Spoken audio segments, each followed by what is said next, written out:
As we investigate, there is a major setback in the investigation into who shot and killed 3-year-old Devin Page in Baton Rouge last year. Now, the district attorney's office is blaming a GPS monitoring company for not telling them when that monitor stopped working. NBC Local 33's Ariel Salk has the story.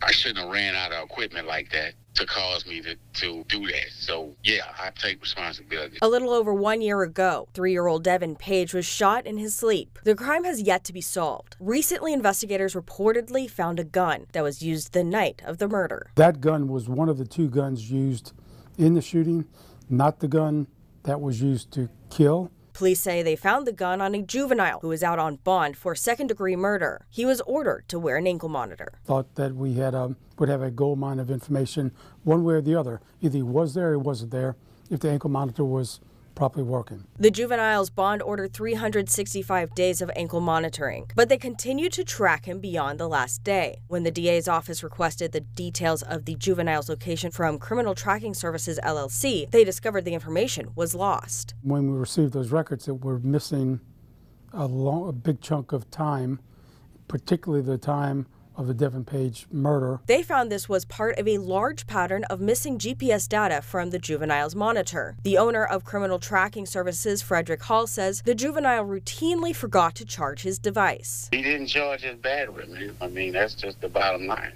It's not the first time. The juvenile informed Hall that he lost his charger to the device. The company ordered a new device through the mail, and that is why his ankle monitor went dark. Instead of overnighting them, I just got them shipped through the regular mail. Now Hiller is requesting a judge to place the juvenile under another company's supervision. Hall says this is a blow to his business. I'm just sorry. I'm sorry that happened to the kid. And I'm sorry that it happened on my watch.